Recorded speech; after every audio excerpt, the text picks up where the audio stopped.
Reconciliation and Reconciliation, Senator Jinggoy Estrada. Hi sir, magandang tanghali po. Ay, magandang tanghali, Celia, sa lahat ng nakikinig. Good afternoon. Kasama ko sir si Raul Esperas. Magandang hapon po, Senator. Good afternoon, Raul. Sir, unahin ko po muna, ano yung inyong maikokomento o maihahayag kaugnay sa ipinalabas na desisyon ng Sandigan Bayan kahapon kung saan ay pinawalang sala po si dating Senate President Juan Ponce Enrile, kanyang dating Chief of Staff na si Attorney Gigi Reyes at maging itong negosyante na si yung kasama, lahat sila na Janet? si Janet Napoles, lahat po sila ay napawalang sala sa kasong plunder. Unang-una ko po'y labis na natuwa at nabiswelto na rin ang aking dating kasamahan sa Senado, dating Senate President Manang Johnny Ponce Enrile, at ang kanyang assistant, Chief of Staff na si Attorney Gigi Reyes. At alam mo yan, from the very start na talaga namang those accusations against us were really politically motivated and it was used for political vendetta. So kumbaga, inasahan nyo na po na gano'n ang magiging decision na kagaya ni Senator Bong Revilla at si inyo po na na-quit din sa plunder, inasahan nyo na rin na ganito yung magiging ruling sa kaso ni na JPE. Yes, halos pare-pareho naman kasi yung final na kaso laban sa amin ng dating ombudsman, no? Kaya talagang napakahina nung kaso na inihain nila laban sa amin. Kaya we were very confident from the very start that we were going to be acquitted in the near future. Kaya ito na nga nangyari. Kaso mga lang, nasira na yung pangalan namin. Ni Senator Bong, ni Senate President Enrile, tsaka yung lingkod, talagang winasak kami nung panahon ni Presidente Aquino.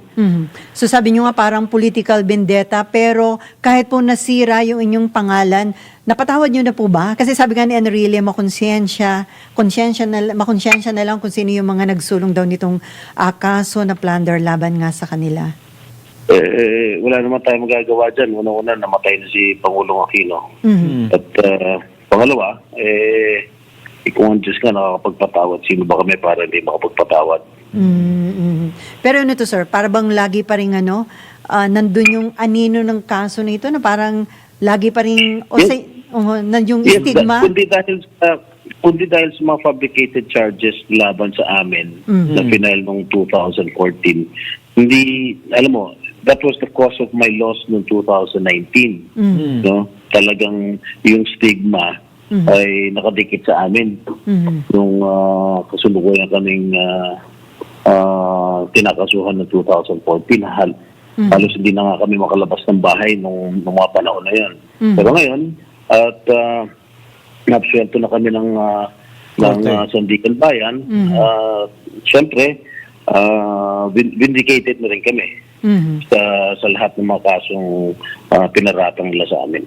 Pero ilang years din sir yung detention nyo nun, no? Oo, no bail eh. Oo, sa PNP Custodial Center. Ako naka-3 taon ako mahigit sa kulungan na wala naman basihan.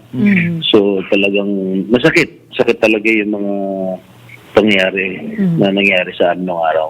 Pero ito, maraming naituruho na lesson sa buhay ninyo, yung naranasan nyo sir. Well, of course, pangalawang beses ko na nakulong yun. Yung unang beses ko nakulong, acquitted din ako. Dahil wala naman ako kinalaman dun sa mga kasong pinaratang nila sa akin.